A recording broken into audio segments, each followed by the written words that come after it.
দেখুন বন্ধুরা, কচুরলতি রান্না করছি। ইলিশ মাছের মাথা মাছ দিয়ে, বাসি মাছ ছিল, সেই মাছ দিয়ে কচুরলতি মাছগুলো ভেজে নিয়েছি।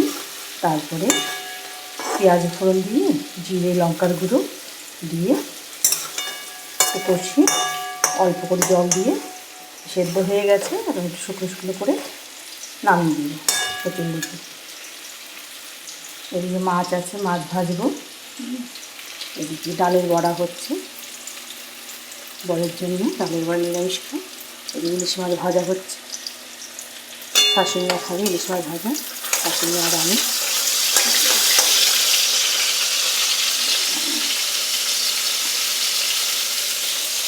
কচুরলতি হয়ে গেছে, কচুরলতি রান্না। এবার নামিয়ে দেবো।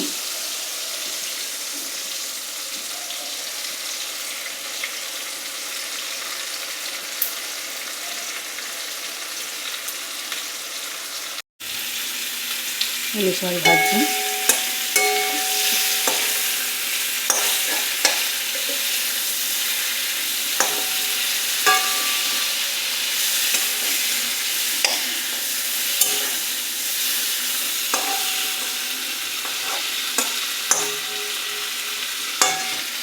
ডালের বড়াও হয়ে গেছে, একটু ডালের বড়া একটু বেশি করে বেটে রাখছি। রোজ দাদাকে অল্প অল্প করে ভেজে লতি হয়ে গেছে। এদিকে বড়া হচ্ছে, এদিকে ইলিশ মাছ ভাজা হচ্ছে।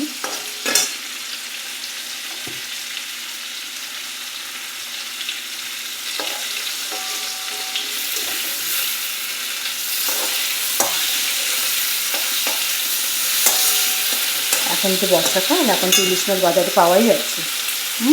দাদা প্রতি সপ্তাহে ইলিশ মাছ আনছে। ইলিশ মাছ শাশুড়িও ভালোবাসে, আমিও ভালোবাসি, তাই দাদা আনে ইলিশ মাছ। দাদা খায় না, দাদা মাছ, মাংস, ডিম খায়, তবে মাংস তো রোজ খায় না, ওই জন্য নিরামিষ আইটেম হয়। বড়া হয়ে গেছে, এদিকটা হয়নি।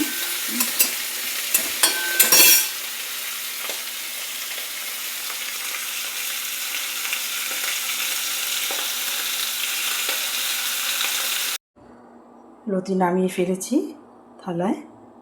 লতি হয়ে গেছে মাছ দিয়ে, দাদার বড়াও হয়ে গেছে, ইলিশ মাছ ভাজাও হয়ে গেছে। কাঁচা লঙ্কা দিয়ে রেখেছি, তেল দিয়ে রেখেছি। খাবার সময় খাওয়া হবে, গরম গরম করে খাওয়া হবে। কাঁচা লঙ্কা দিয়ে গরম গরম ইলিশ মাছ ভাজা দিয়ে ভাত খেতে খুবই ভালো লাগে। কার না ভালো লাগে বন্ধুরা বলুন তো?